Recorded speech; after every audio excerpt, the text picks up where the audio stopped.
let time take its course. Who knows? Probably in the next 10 years, we see ourselves and we are still good. It doesn't mean there should be any bad blood if like I'm outgrowing you or like we are growing that kind of distance. We have people who complain that, oh, because she got to this particular point, or Phyllis we're reaching, she's not reaching out to me or he's not reaching out to me, so we are no more friends. No, it shouldn't happen that way. It's just life that happens. Adulthood is not easy. Adulthood is not on the floor. When we were all in school, we thought it was going to be easy. Oh, you'll be done with school and everything will be sorted. Now you have to work and work and work and work, and the small money you get, you save, people, and the money will be saving you. To the people who told me that get your degree and then everything will be fine, you lied to me. So if you are checking up on me, like that's, I tell all my friends that if you want to check in on me, I prefer that you leave a message. Don't just say hi and then go. Because when you say hi, what's up? What's up? That's in my head. What's up? What's going on? Why are you saying hi, right? So you just say hi. You don't have to say hi and then expect me to spearhead the conversation. But there are certain friends that they can just say hi, right?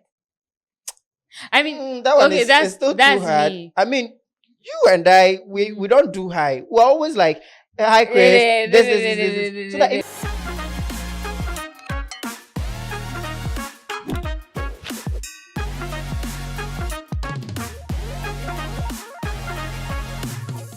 Hi guys, welcome to this week's episode of the Nativeson podcast. This is season 2, episode 8. And in this episode, we're digging into a question that has been floating around a lot lately.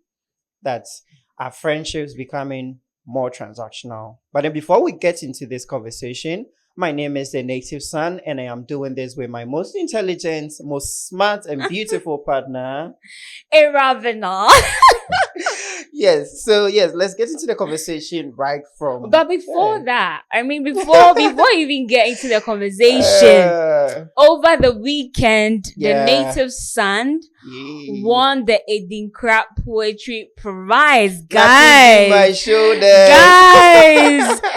I mean, a big congratulations going out to you. Thank you. You've done so well. I'm so proud of you. I mean, if you get a chance to listen to some of his writings, you'll be so inspired. You'll be like, hey, like you were able to do it. It's not like, I mean, when you read it, you're like, hey, I'm not exaggerating. I mean, I've gotten the opportunity to listen to him read some of his fictions, some of his short stories, and I was so inspired because we sat in the same class.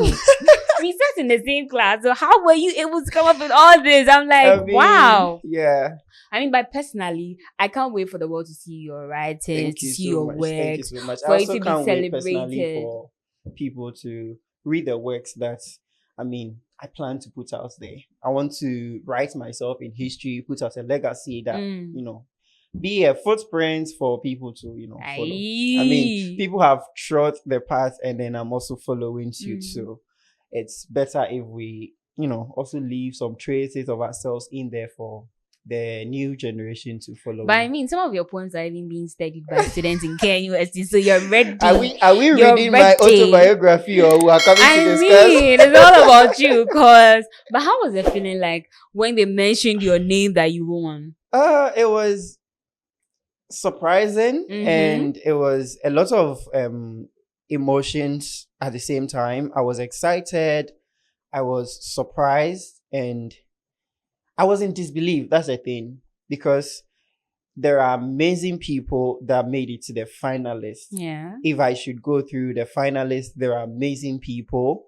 good writers, and I didn't cancel myself. It's not like I'm canceling myself, but then I look at them and I'm like, this person deserves it. This person deserves it. This person deserves to win. Yeah. But then I hear the judges, you know, they left like notes for every piece, especially for the winners. They leave notes, and hearing the notes and then everything, I'm like, wow. And then when my name was mentioned, I was like, what? You should see the picture. I didn't even see the cameraman. I saw that picture. I'm like, what's going on? Is it me, Jesus? I got to the stage and then I meet one of the judges, and then she's smiling at me widely, and then I think I was so shy. I wanted to get back, and it felt like I was trying to fall. They're like, hey, don't follow. it was a lot of emotion. So I'm just happy, I'm excited, I'm glad, and I want to say congratulations to all the finalists and then all the winners. You guys have done an amazing work, and I am proud of everyone because it's not easy to put a work out there. So I was spending a lot of time on this. I mean, celebrate your win. So yes, I we're mean, celebrating this win. yeah. So I also want to say thank you to God Yeah. because I couldn't have done that without him. So I'm grateful for the opportunity to share my work, the opportunity to dream, and then people see me for who I am and then who I am trying to become. So I'm grateful for that. And then also I want to say that this is for my mom as well, who is unfortunately not with us. Aww. The piece that I submitted that won the prize was about my mom. It was the reimagining of my mom, her whole life as a bird, right? So in the likeness of just a bird. imagine. So it's a very beautiful piece, and it is very personal and very dear to me. And I'm glad that it won the prize. Guys, that's some period. I mean, I'm so proud. The fact that I can brag. Yeah. I can brag that my friend is the Eddie Crab She's not prize doing winner. bad for herself. If I should put out her rap sheet right now, you guys will be marveled. She's a superwoman in a little body. Please, today is for you.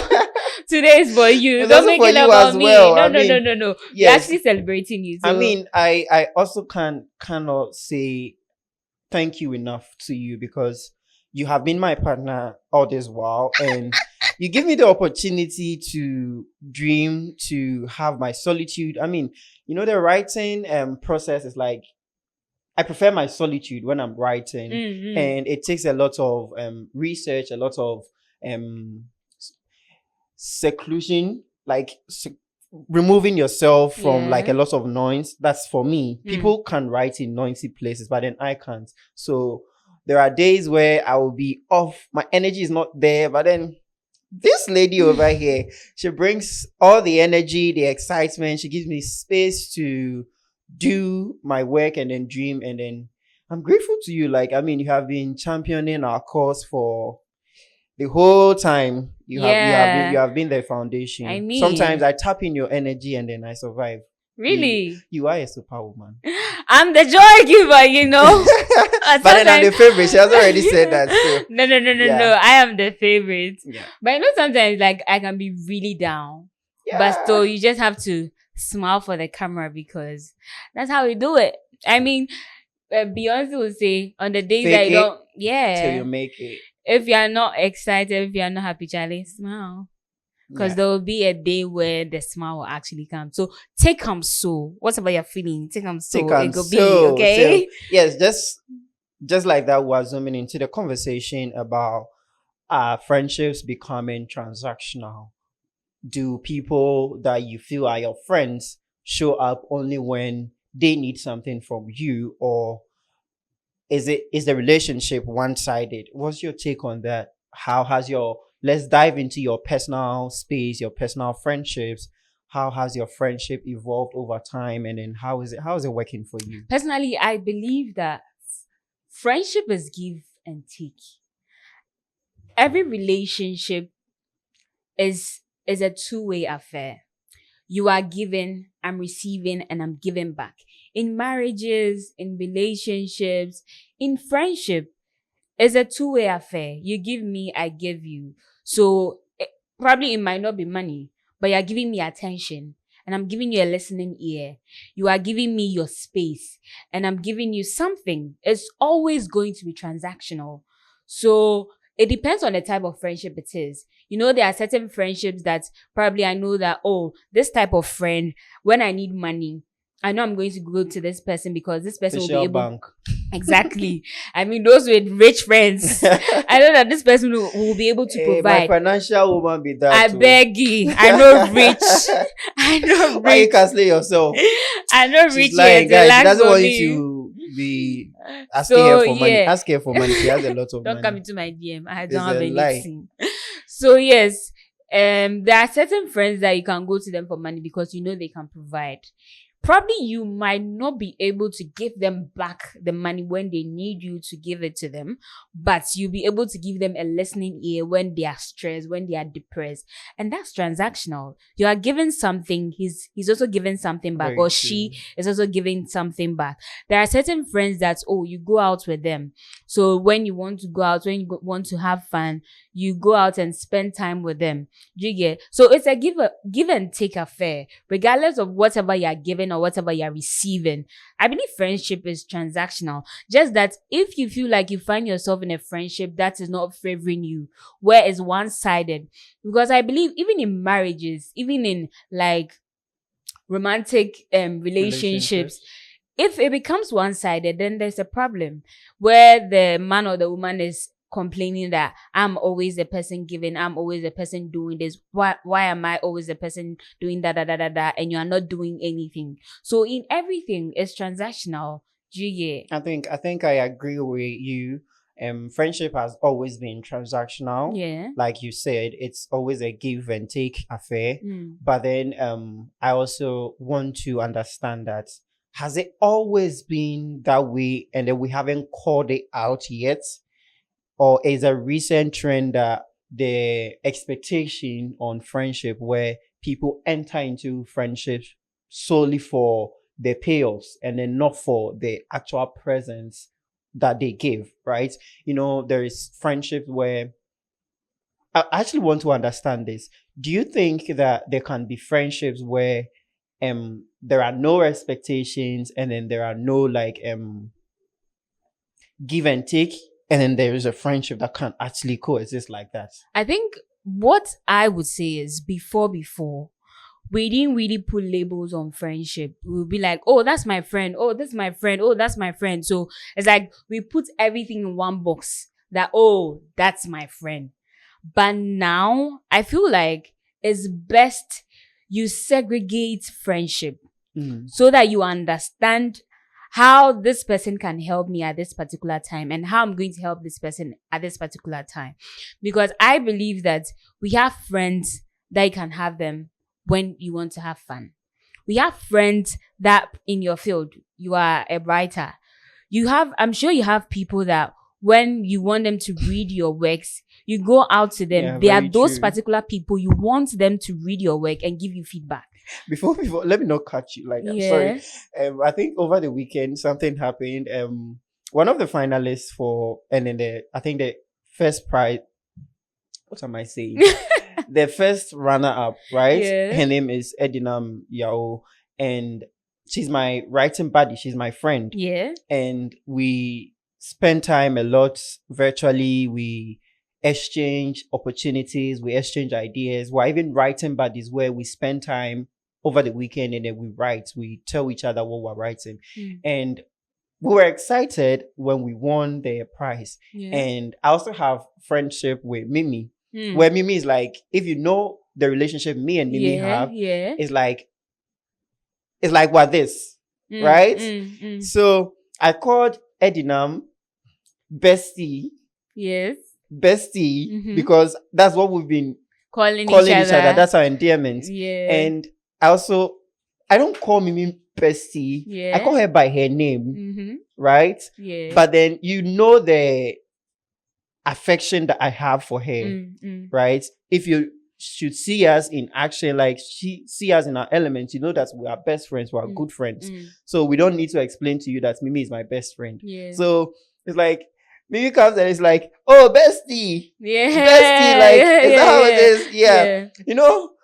When we say bestie, we say, oh, this is my bestie.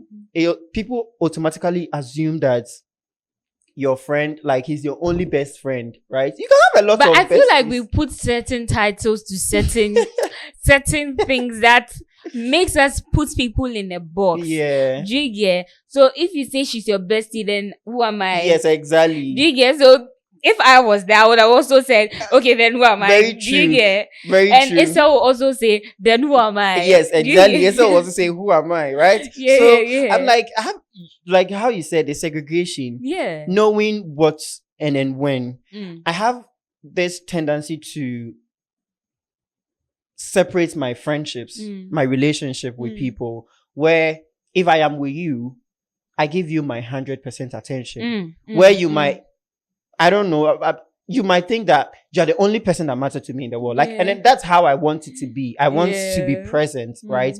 If I'm not with you, it doesn't mean we're not friends. It doesn't mean I am not present. But then if I'm with somebody else, I'm also present for them at the same time because I want that friendship. But I don't know, the way your type of, like, the way you friend, I don't know if that's a term. The way you friend, sometimes people have the perception that, oh, they are dating. Yeah. I don't know. For me, people, I don't know why people don't understand the fact that there can be purely platonic friendship where there is nothing like nothing happening. People don't understand that there's something like that exists, particularly even with opposites like sex. There can be people who are just friends and even nothing is actually happening. Being good with your shared gender can even raise some eyebrows. I'm like, no. Because my friends, some of my friends, I'm like, I can call somebody, oh, daddy, yes, dad. Oh, yes, sir, sensei, right? Baby boy, like all those things. But then it will be weird for you to say, and then somebody, a different party will hear. And then they're like, what's baby going on here, right? Baby boy, what does it mean, baby boy, right? I get. Back at the gym, like I have a lot of people that I work out with, and then some of them, they actually have cars, right? So when we close and then we're all going home, I'm the passenger princess.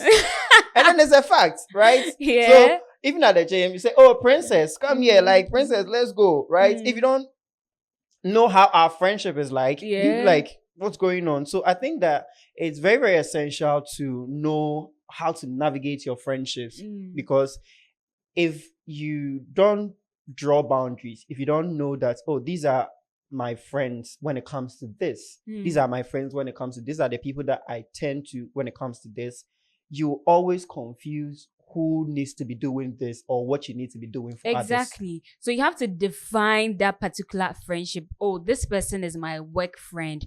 Oh, this person is like my personal friend. With this person, I discuss my personal stuff with the person. Oh, this person is my review buddy. Like something. Let's define the friendship so that when the person needs that particular attention from you, you'll be able to give it. But if it becomes vague, and let's say you are that type of person that we only you're taking money, you're taking reviews, we only do emotional support, prayer support, like, he's a human. Yeah, like, let's say I only do, let's say, how should I say it? How should I even put it?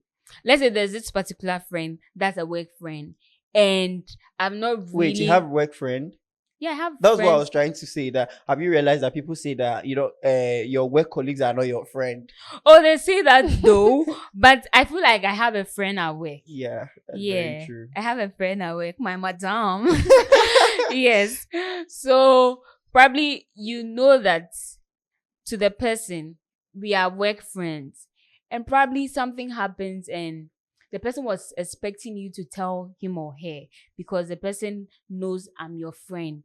But that's not the person you share that particular thing with. So the person will be like, oh, you denied me of that opportunity to share in that moment you found yourself. But in my head, you are not the person I want to discuss that particular thing with. So if you clearly define a certain friendship, you understand that kind of transaction. But if it's not defined... I think you and I have had like a similar thing where I think something happened. I think I received it's about the same Edinkra prize. When I received the email about the finalist, like being a finalist. And I think because of the excitement, that week I was broken because I had received a lot of rejection emails, about 4 of them. And it's not funny because I remember telling Edinam, who is like my writing buddy, right? I remember telling her on X that I want to give up on writing. I'll not do again. Like, I can't do again. And then she's like, what do you mean? Don't like, I'm using a curse word. Don't fucking give up or be like, that's the exact tone that she gave me, right? And then that very evening, I get like an email. I make it to the finalists. And then she also makes it to the finalists. I share the news with her. She also shares her with me. But one thing is, she waited for me to be excited, finished with everything before she told me she also made it, right? Yeah. And so when everything was done, I think she was the one I spoke to because she and I have been in this field. Yeah. We know what is going on when we receive rejection emails. So I didn't automatically tell you first because when it comes to writing, like, we do not have like that kind of correlation. Chris is trying to say that I'm not writing inclined. I'm not a creative writer. You're right. You're a creative person. You write. Oh, I totally get it. I'm just pulling your legs. So when you said something like, "Hey," so you didn't tell me first. It got me. I mean, really? I was like, but we're not like that. I get you. Get it. So I was like, okay, next time. So right now, if I've put it at the back of my mind. Yeah. Anytime I receive an acceptance email, the first people that I have to tell, mostly my reviewers, that's Kwame, Mimi, and then Cyril, Edinam, and then I'll bring it to you, and then Isel, because you're like my intimate friends. Yeah. So I have to bring it to you because other than that, I don't want that awkward feeling I had when you questioned me on that. So, but when you won and you sent the pictures, I was like, I'm sure you've actually distributed. I'm not the first person to have received it. Okay, to be honest, the first person to receive pictures was Mimi. Okay. Because she warned me. She said, I'm waiting for pictures. And then Mimi is not here. So when I sent her the pictures, then I forwarded some of the pictures to you, I think Esel, and then I think Kwame, that we won because my phone was just blowing up. People were just, I'm like, what's going on? What's happening? But so that's how you define friendship. You can always like clearly state, like, draw boundaries, and then boundaries are very, very necessary. I think that's one thing we should talk about. When you draw boundaries for people, they feel like, why are you drawing boundaries for me? But then they are very, very essential. People do not know how to respect their friends. Just because we have grown up together, we have done a lot of things together, doesn't mean that you get to do a lot of things. For instance, somebody enters your house. I mean, you are friends, right? So they are always like invited to your house. So they enter your house and then they are opening wardrobes. Hey, when did you buy this dress? When did you buy this makeup? When did you do this? Hey, you painted your room. Like, I mean, you can't do that, but then you need to respect their privacy. That's what I'm saying. We should categorize our friends, because there are certain friends that I will be able to do that. Some even go to the extent of going to dish their own food. I can do that with a particular friend because I know that this person. It depends. Yeah, like you're my personal. Like, you know a lot of things about my family. Like, we are that close. I know your parents. Your parents also know my parents. I think when it gets to that part, most of the time, those kind of people automatically, for lack of a better word, graduate from friends to confidants. Okay, I would say siblings. Yeah, most of the time, what I call them are confidants. For you, for instance, you're a confidant. You're somebody I can confide in about maybe what's up with me, right? Because you're my partner. I need to be real with you. If my energy is off, you see it, you sense it. If your energy is off, I should be able to see it and I should be able to sense it. So, what's up with you? And then you open up to me, you tell me about it. But then the last I did open up to me. Which one? You didn't open up to me the day that I met you. You didn't open up. You say I'll say it on the podcast because if you open up to me. Well, what was happening to me? I don't know. We hugged for a while and then I asked you how you were doing. You said you're not fine. I asked you, do you want to talk about it? You said, no. You're going to talk about it on the podcast. But then I've only dissed you. I've only said something on the podcast that you actually said yourself when you got brokenhearted. That was a long time ago. Yeah. So I wasn't going to put like your business out there, but then that's just by the way. Yeah. So, but you know, funny enough, when I posted this thing, and the way you keep on saying partner, what my boss was like, hey, I'm smelling something. Oh my God. I said, I beg you. This one is purely platonic, you guys. So why is very beautiful, she's intelligent. Okay. I would date somebody like her, but then at the point that we have reached. Exactly. there is nothing like romantic. Mm-hmm. I mean, we can be friendly romantic, but then Yeah. it's solely platonic. We're Mhm. partners. Yeah. And then by partners, I mean, we The way are you say co-hosts partners. of this podcast, right? We are Yeah. partners. We are friends, Mhm. right? Yeah. So Hey. this is not about Onyamilai. Like, she's my taste. Hey. She's my spec, right? But then we are not like that. That is not how the friendship is like, right? Mm-hmm. The friendship is based on mutual understanding. Exactly. It's based on collaboration and then being there for each other. It's not Yeah. based on romantics. So please, nobody should have any second idea. Exactly. So you can have like I have the friends. tendency of making you think that I have like You know, way back in class where I say everybody thought with who else? Who else? people was actually think I'm dating a say, which Yeah, I'm yeah, not yeah. clearing up. Somebody even went to the extent of saying I'm dating Ange. I'm not Really? clearing. You, they say, oh, I've dated you, and then I've moved to I've moved to like even Really? Modesta. Oh God, I've suffered. And then one time, I think when we were doing national service, Yeah. Stella did Banku for me. You know, Banku is my love language. Yeah, Guys, yeah. if you want a way to my heart, please prepare Banku for me, okay? Stella prepared Banku for me, and I was so excited. I was joyous. I made videos, and then somebody's like, "Hey, are you dating Stella? Why is she making Banku for you?" I'm like, "Oh, really, uncle?" So somebody can prepare Banku for me without us having like a relationship. So that, like, there can literally be purely platonic friendship between people where like there is nothing, like nothing romantic or nothing, let me say, sexual about their relationship. And I think people should understand it from that perspective and respect people when they say, oh, this is purely platonic. So like, just understand it, because that is what I am saying. What you are seeing might not be the reality. Exactly. And I'm sure you yourself, you have other female friends. Like if you're a male, you have other female friends that you are close with, and you don't have any intention. And now low key, you have intentions, but because funny enough, most of my friends, like my close friends, are females, because that's friendships I'm able to navigate better, right? Because I feel very safe. Yeah, like there's always like that safe space. I don't tiptoe around like people's feelings. I'm able to navigate how to be emotionally present for people, right?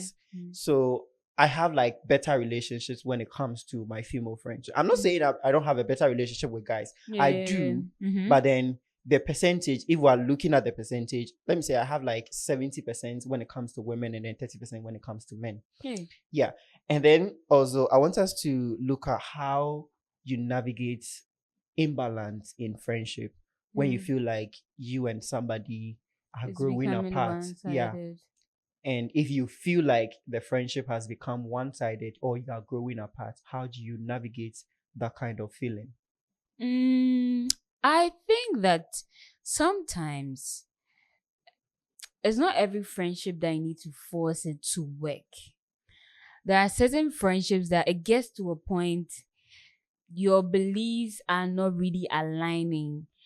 And probably you might try to find ways and means to make it work, but it's still not working. You don't really have to force it. There are certain friendships that you outgrow. Do you get? And it's not your fault. It just happened because it's life that's happening. We are all growing. Do you get? So it gets to a point, because of your schedule, because of my schedule, our time is not really aligning. So we are not getting time for each other, and it's not really working out. We don't really have to force it. Let time take its course. Who knows? Probably in the next 10 years, we see ourselves and we are still good. It doesn't mean there should be any bad blood if like I'm outgrowing you or like we are growing that kind of distance. We have people who complain that, oh, because she got to this particular point, we feel say we're reaching, she's not reaching out to me or he's not reaching out to me, so we are no more friends. No, it shouldn't happen that way. It's just life that happens. Adulthood is not easy. Adulthood is not on the floor. When we were all in school, we thought it was going to be easy. Oh, you'll be done with school and everything will be sorted. Now you have to work and work and work and work, and the small money you get, you save, people, and the money will be saving you. To the people who told me that get your degree and then everything will be fine, you lied to me. It's a lie. So like everybody's going through it. You get everybody's trying to survive. So if I am forcing so hard and you are always expecting me to be there all the time, it's like you are taking a toll on me. My work is already taking a toll on me. Adulthood is already taking a toll on me. So if the friendship is going to take a toll on me, then I would decide not to invest in that kind of These friendship. days, deciding what to eat safe is like a 7 credit hour course. Exactly. Just what you're going to eat. So you So have a lot like to think about. life happens and things happen, and I believe people should just understand things as how it is, because don't read a lot of meaning into things, else you would have a lot of bad blood with people. Yeah. Overthink it. I think I agree. You mentioned something that I really want to touch on, that is growing apart or outgrowing. So what happens is that, I mean, you can have somebody that you have, grown up with from childhood. You've gone to the same middle school, junior high school, senior high school, and then probably university, even read the same program and then everything. But then circumstances do change. And it's then the circumstances for me. you Now he's an Edin Crab Prize winner, so you begin to drift apart, right? Yeah. Probably not intentionally. Sometimes you don't even realize that you are drifting apart because of the busy schedule that you all have. So if it happens that way, and then you feel it dawn on you that, oh, this is my friend, I feel like we're drifting apart. One thing you need to do is to reach out. Yes. One, conversation. But then before the conversation happens, you need critical assessment to your relationship. You need to assess yourself. Acceptance, admittance, right? Admit that, oh yes, we are growing apart. What is happening? Why is this happening? And then you assess yourself. So am I the one always reaching out? Am I emotionally drained when I talk to this person? Do I do a lot when I'm with this person? Do I require like a lot of energy or a lot of emotional energy to talk to this person? Is that the reason why we're drifting apart? Then you have an honest conversation with the person that, oh, this is what I have realized. So let's talk about it. Then you look at the person's response. It is based on their response that you can either decide to leave the relationship or drift apart or be on a break, separate yourself, or you can recalibrate. If you don't do these things, you would never know. We say conversation is key, but then a lot of friends do drift apart without having the conversation. Exactly. They are like, you take things. Just today, something happened, right? So a friend of mine, we haven't spoken in a while, and they posted a picture on their story, and we have an endearment theme where I say ahomatia, and then the person will also say ahomatia, ahomatia, like that kind of thing. And his friends. So I said ahomatia, hoping that the person will respond. Who is your ahomatia? It's none of your I'm business. sure that's a response. No, I'm talking about her. Yeah. But then the person didn't respond. When I said ahomatia, the person didn't respond, right? And the message was left open. I've been heard, right? In my head. And then we have been silent for a long time. Yeah. I didn't know what was going on. I was in over my head. I was like, what have I done to this person? Have I offended this person in any way? Right? And I'm like, nah. So it unsettled me. And then this morning, I was like, nah. Immediately I woke up, that was the first thing on my mind. I was like, okay, let me text this person. So I was like, hey, how are you? Like, I was like, I hope you've been well. Sure. Do we have a problem? Because I like something unsettles me. Yeah. Before the person was like, oh, I had actually typed the response, but then I never got to press send. Exactly. Let's not. So if I hadn't had this conversation with this person, I would have been there thinking that, oh, or Treno home, Mr. Man is space. Yeah. Who be this person? But so I think it's about conversing with like the people that we actually do care about. If you don't care about these people, you would never be in a relationship with them. So everything starts with acceptance, admittance, conversation, like be honest with each other, recalibrate, and then you move on. Exactly. And then I think I had one question for you that do you think that friendships can happen without people expecting anything, because I feel like these days we put a lot of expectations on our friends. Where if my birthday is coming up, in my head, my friend is there. They are going to get me something. So I've already budgeted in my head. So why is supposed to get me a laptop? Yeah. She's going to get me a MacBook. And then if she doesn't get me a MacBook, then she comes to say, happy birthday, Chris, and then post my pictures. She's not my friend anymore. Like, do you feel like we can have friendship, like true, meaningful friendship, without these expectations? I mean, we can have that transaction where people are there for people, but then friendships where you are valued for your presence and then not your present. Do you think we can actually have these kind of friendships? I think there are expectations in everything. Whether you like it or not, you definitely put an expectation on somebody, whether it's your friend or whatever.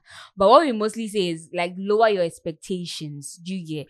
Because and as I earlier said, friendship is transactional, whether you like it or not. It's not only about money. It's not only about presence. Whether it's either you are giving me attention, you are giving me a listening ear. There's always something that we are exchanging. Do you get? When it comes to these material things, let's say it's my birthday and I'm expecting something from you, and I believe we should just communicate. Communication is very important. Very, very let's say important. It's my birthday and I tell you, Chris, I want this particular thing. It's not like, and don't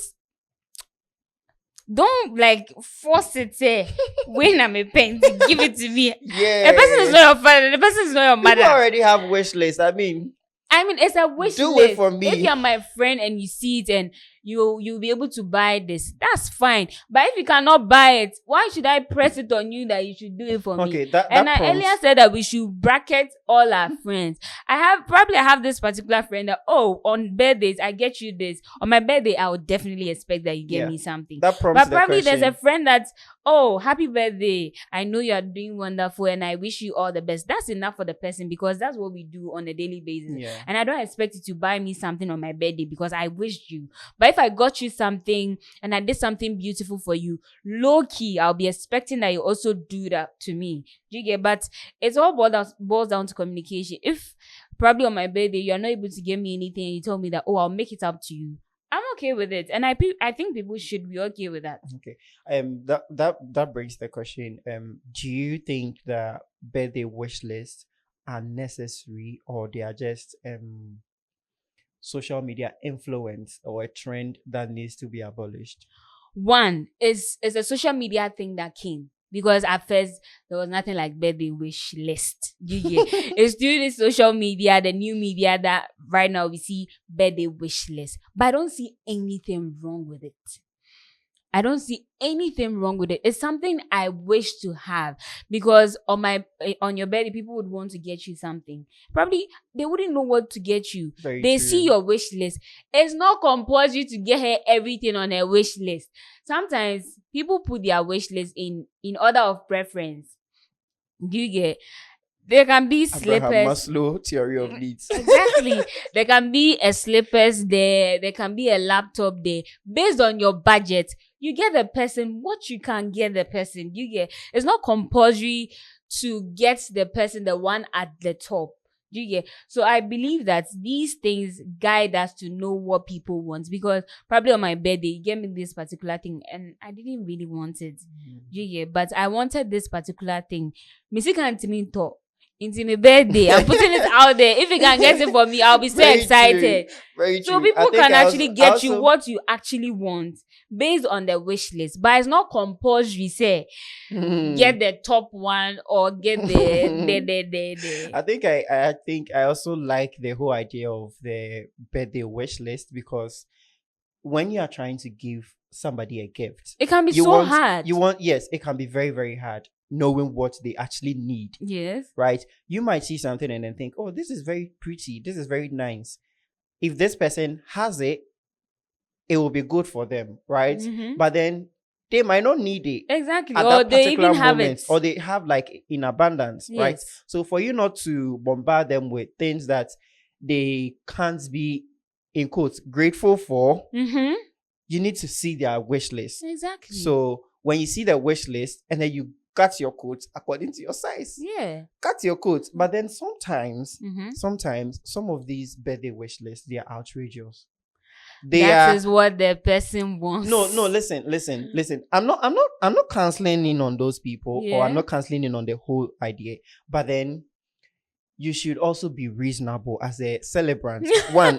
One, this is the economy that we are in. We all know what is happening, and then we all Yeah. know how adulting has been for everybody. Yeah, So it's if, true. for instance, if Mhm. I'm making a birthday wish list and then I put MacBook, I put Range Rover. I doesn't- put yeah, I get you, a I 1 get year you. this in, I get and then the you. least thing that a friend could get for me is like around like 1,500 CDs. Yeah, that's How? too much. How? That's How is too the much. person supposed to come up? Even I think that 500 CDs is like a very huge money. Mhm. Like, look at the current economy that we're in right now. If somebody is even gifting you like 100 CDs, But hey, what if the person has you be friends? odogo. What if the person has friends that can provide that particular I mean, thing? yeah, there is that. That is Mhm. why you need to cut your coat according to your size. Okay. But then also consider your friends. Sometimes you put, there is that, imbalance when it comes to the wish list or when it comes to your friends, because you might have met people who are richer, who are kind and would give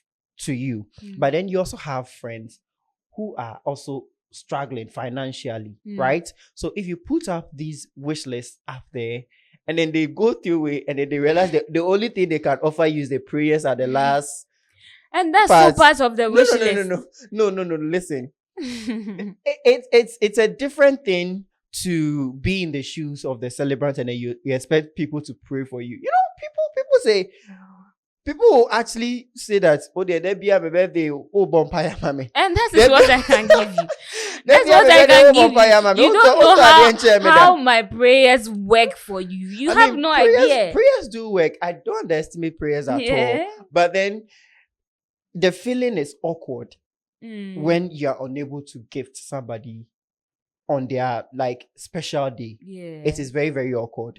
Even with words, like sometimes when I am financially down and I'm unable to gift somebody, I feel very, very sad. Because people do it for me. They make me feel love on my special days. And most of the time, it happens in situations where I'm like financially down and I'm like, I have to make it up to you. I mean, it is there, but then the feeling is awkward. Even like wish, sometimes you just have to, if you don't take it, you have to avoid wishing them or even like showing up. Yeah. Because it is very, very, very awkward. Imagine like you and on my birthday, you got me like a couple of things, right? And then it's your birthday and then I just come into your day and like, happy birthday, Sewa. You are the partner of my life. You are the person anybody could wish for. I love you so much. And then you're expectant. Where's the gift? Chris is bringing me gifts. Where's the gift, right? You might not necessarily speak up about it, but then in the back of your head, you are expecting a gift because that's what I'm saying. Communication is very important. yes. So you just say, "Oh, I'm having this hard time." So I'll definitely, you and I. So I'll definitely make it up to you. It is very different with you and I because of our relationship. Exactly. But then there are some friendships that it can be very, very awkward. Though, I'm telling you. Really? Very, very awkward. And then is it friendship? See, I think on my 20. No, on my silver jubilee, right? Yeah. I made a wish list. And then the wish list was made of like things that are really, really affordable. Yes. Pencils, erasers, yes, I remember. Manuscripts, books, it was something that I just wanted people to get it for me, right? Yeah. It was something that I could, in quotes, get it for myself, but then getting it from somebody is like very, very substantial, like to me, because I was starting my whole writing journey. I was trying to enter like my whole thing, and then to be honest, I got like a manuscript notebook, and then all my stories that I have written, they're in this manuscript. So every time I pick this manuscript, whoever gave it to me, I remember the person. Every time I pick the manuscript, it's on my bed. When I'm sleeping, it's on my bed with me because I wake up and then I write. So if I see the manuscript book, I remember this person. It doesn't have to be something big. You just have to substantial, right? Mm-hmm. So I agree with the birthday wish list, but then yes, Remo. Mumbra level, why? You're not Mumbra level. Come down to our level. Don't be putting Range Rover and a MacBook. Me, I don't even have a MacBook. Eh? And then you're putting MacBook there. It's a bebon payama musa. Me, once is part of your wish list, I'll give you what I can provide. And unless I'm on that term with you, like you are that particular friend that particular friend that, oh, when is my birthday, you give me something. When it's your birthday, I give you something. But if we are on that, oh, I wish you a prosperous year and all of that, you should also expect a prosperous year from me when it's your birthday. Let's make you mucho. What are you saying? Yeah. So just to wrap up like the whole conversation, I mean, the conversation can keep on going on in the comment section on our social media platforms. How do you see your friendship moving? How has your friendship evolved over time? Do you feel like your relationship has been one-sided over time? Do you feel like you are the one putting in a lot of effort? Do you feel emotionally drained like in this particular friendship? So you know the friendship that you're in, you know how to navigate them. How has it been for you? Talk to us. Let us know your perspective. Let us know how you think. So before we wrap up, I want to have your take on your personal friendship or your personal experience moving forward from this episode, from this whole conversation about, friendship expectations, and then how it can be transactional and then non-transactional. How are you, navigating friendship from this day on? And then I think we are going to briefly talk about the, connecting with people at events. But then before that, let me see how you're going to navigate your friendship moving. As in how I'm navigating my friendship now. Yeah. I think that growing has changed a lot of things. I was that particular person that would want to make sure that this friendship works at all costs. Like everybody is busy, but let's try and make it work. Let's try, let's force, let's adjust the schedules and make it work. But I've come to the realization that we are all growing. And it gets to a point, there's distance between friendship. And it was never your fault. It's not like you intentionally did it. So like that kind of, let's force it to make it work. Nah. I feel like now, understand me and let me understand you. You find yourself in a space where we cannot meet all the time. We cannot talk all the time because probably work has taken you somewhere else. We are all so tired. Exactly. We are all so tired. Even the Saturday that would want to make time and meet, that's the time we are using to rest. So you have to wash. Exactly. So there's that kind of distance that I'm accepting, that now you can have a friend and not even talk to the person for a whole month. And the person can still be your friend. Yes. Oh, yeah. And the person can still be your friend. And there's nothing wrong with that. I've come to understand that and accept that you can have a friend. You might not hear from the person for a whole week. And probably it might be someone you used to hear from all the time because you guys had time. But now everybody is busy. Even if you're hearing from each other like practically all the time, I think it's a little bit draining because what at all are you talking about? Like every day, morning, afternoon, evening. Oh, I mean, there are certain friendships that they talk. I feel like it's too draining and then it's too performative. Okay. Unless you are always cracking jokes and then gossiping about people. But then if you are like busy with your lives and then everything, I feel like it's a lot of performances like to be but sharing becomes like a bond when it comes to friendship. I share, you share, then there's that bond. You get, if something happens in your life and you don't share with me, I feel like, am I really your friend? You get that kind of thing. So sharing is that kind of thing that brings friendship together. But I'm accepting that there can be distance in friendship and that's okay. And that doesn't mean that we are not friends or we are not there. Tell your friends. It just Tell means them that it just means that we are all busy. It's life, that is life thing. And I think my friends understand that. If you're my friend and you understand. But if you don't understand, then it means you're not my friend because I think. But I love all my friends. What's your take on it though? I think for me personally, I think that I am still navigating this space when it comes to better communication and then holding like meaningful friendships because I am growing, I'm evolving, and I might not always, in quotes, remain friends with you, or we might not be like how we used to be. The friendship is not going to be like how we used to be. Yeah. But then it doesn't mean I hate you. It doesn't mean, unless maybe something happened. And then I'm somebody that if something happens and then I want to draw a boundary, I let you know. Mm-hmm. I actually like teaching people how to deal with me, how to love me, how to be my friend. Hey. Because yes, see, I like it when people, if we haven't spoken in a long time and they are trying to reach out to check in on me, you leave a message, right? That, oh, hi, Chris, it's been a long time. I'm just checking in on you. But then you don't leave me a hi. And then you go, waiting for me to come and respond, hi, how are you, or what's up, right? Yeah. And then you say, I'm good. How are you? I say, fine. And then you say, I was checking up on you. Like, that conversation actually is very boring and then it pisses me off. So if you're checking up on me, like that's, I tell all my friends that if you want to check in on me, I prefer that you leave a message. Don't just say hi and then go. Because when you say hi, what's up? What's up? That's in my head. What's up? What's going on? Why are you saying hi, right?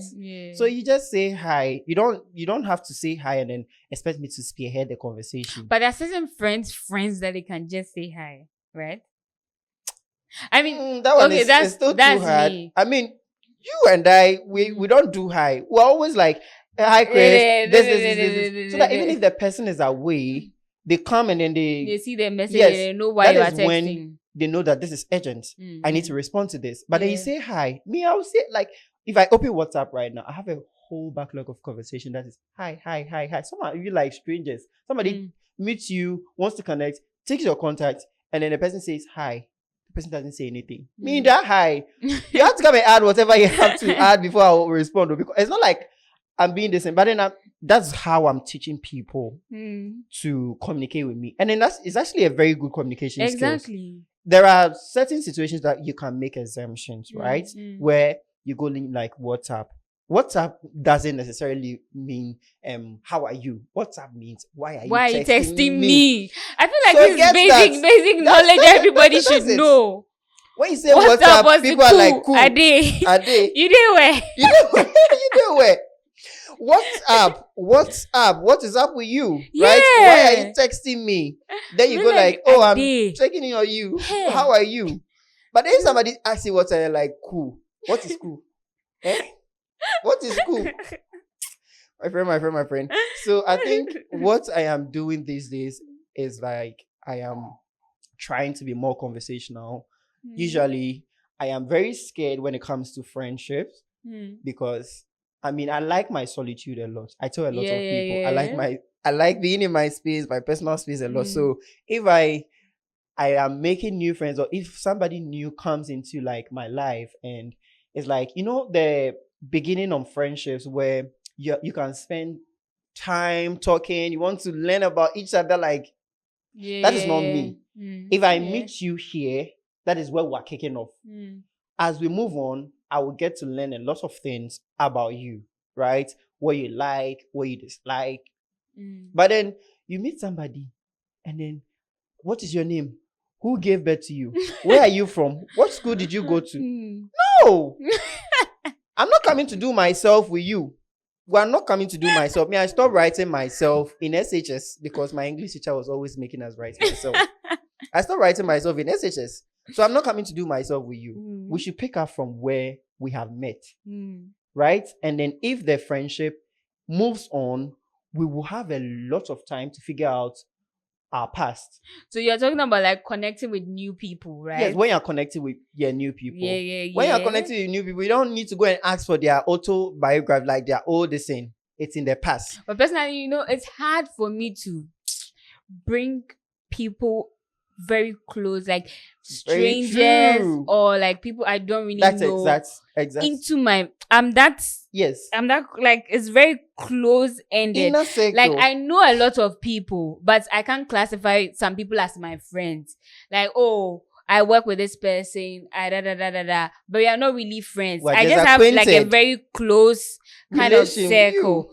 but we are all like, you are my network. Do you get? Because I know you and you know me. If you need help, I'll be there for you. If I need help, you'll be there for me. But that doesn't mean that there is that particular kind of thing that's there. And it's okay. I feel like people should. You don't need to be everybody's friend. You can just get yourself acquainted with people. Yes. Know them for a lot who of they are, acquaintances. what they do. Mm-hmm. If it's your field of interest, engage with them. Yeah. Like for instance, these days I am connecting a lot with creatives. So if I meet somebody who writes, somebody who is creative, somebody who paints, I mean, it cuts across like all creative fields. Yeah. If I like your work, I follow you, right? And I don't even expect a follow back. I don't even expect you to connect with me. I am following you because I like the work that you put out there. That's true. If you also see my profile and then you think that, oh, I also like this person's profile, I would want to connect with this person, so I will follow back. That's fine. But then these days, people follow you and then they're like, why are you not following me? Follow me. Why are you not following me? Follow me, like that kind of thing. So, yeah. Before, let's just wrap up with this. Yeah, let's just wrap up with this. Let's just wrap up with this. Connecting. They say your network is your net worth. So when you go to events, you need to connect with people. But then what happens is that people go to events, they take contact, and then they never reach out. Yeah. And then those names become ghost names or ghost phone. Contacts in your phone, to the extent that you only have the contacts for evidence that you have met this person, but then you haven't connected. Why do you think, way forward, what is your advice for people who take people's contact at events and then never reach out? Let's just wrap up. I think the that. best thing to do, like when you go out for an event, the best thing to do is connect with them on LinkedIn. That's what I do. What about me that I don't like LinkedIn? Because LinkedIn is a lot of personal information out there. A lot of performances. But personally, that's what I do. When I go outside and I meet new people and I want to connect with them, I connect with them on LinkedIn. I search. I don't take their personal contacts because I know that I'm not going to text them. And even if I text them, it's going to be, "Hi, it's Awurabena, the lady you met." It will be like, "Hi." That introduction, sometimes I find it so nice hard to meet you. Nice to meet you too. And the conversation ends. It ends there. And it gets to a time you just lose the person's contact. Yeah. But once you connect with the person on LinkedIn and the person connect with you, you already have that connection. Or you can even go a step ahead to text the person in their DM on LinkedIn, so that you know that, oh, there's that particular. I don't check my LinkedIn messages. There's that particular connection there. That's enough. That's enough evidence. Whenever you meet the person, you can start a conversation there. It was I connected with you the last time. Yeah. That's good enough, because most of the time we take the contacts and we don't even text them. And the longest conversation can be, "Nice to meet you, nice to meet you too." And that's all. That's all. And then that's exactly. Very, very but bad. When you do LinkedIn, sometimes you tag them. Yeah, they know that, oh, this person is active, this person is if here. If you're making a post, you tag them, oh, I was privileged to meet this person, this person. It was nice meeting you. It goes to their notification, so they see. And that's receipt is there. Yeah. But if you take the contact and nice to meet you too, okay. No go anywhere. So to wrap up with the whole conversation, your friends can be your friends, and then they can also not be your friends. You can have friends and they will drift apart. It doesn't mean anything like substantial. That's if something didn't happen, right?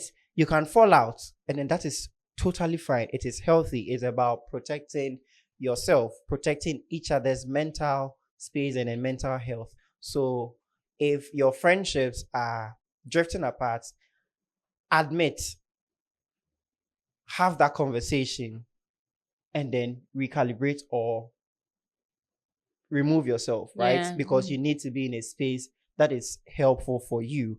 If your friends are not helping, milk and then sugar, they are edible, but then you can't mix them together. Yeah. It doesn't mean they are bad, right? Yeah. But then mixing them together, you might get ransto. So they can be equally good, but then sometimes you need separation. Your company is your company is your what? Your company is who you are, right? Oh, okay. The people that you work with, they consciously or subconsciously determine. It's like a known term out there. Your company is who you are. Yeah. It's like you expected me to know. Yeah, I wanted you to know. I wanted you to continue for me. So you need to navigate your friendship well. You need to get properly acquainted with people. You need to know that not everybody can be your friends, but they can be your acquaintance. You can be somebody's follower. Somebody can be your follower. Navigate that space better. I think social media has let us put a lot of in quotes relevance on who is following who is unfollowing who. Enode, yeah. Enode, yeah. If you like somebody's work, follow them, support them. If somebody supports you, and then you need to also follow them back, follow them, and then that is it. And then when you go to events, you take people's contacts. Yeah. Reach out to them. Don't keep ghost accounts. It's better when you guys, connect on social media. Yeah. And, reach out, support their work. That is how you get to know them. Okay. And then that will be the end of today's episode. We hope you enjoy it. And then if you have any suggestions, put it in the comments. Don't forget to subscribe to our YouTube channel, Tekamso Studios. And then we are on all other social media as Tekamso_pod. Give us a follow. Support us. We are creatives. And then do you want to give somebody a shout out? Okay, so the merch is still out. If you need some of the Tekamso merch, you can still reach out to us and get some of the merch.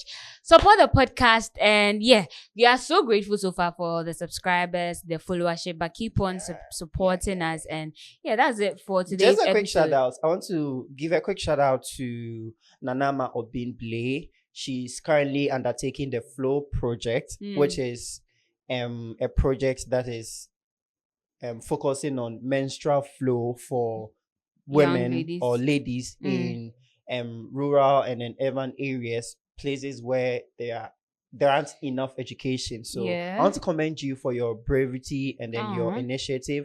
God bless you so much for taking up this initiative, and then we hope that you get lots of sponsorship and then lots of support to educate and then support young girls. Congratulations, and then thank you. Okay, so on 3, 2, 1, we say Tekamso. 3, 2, 1. Tekamso.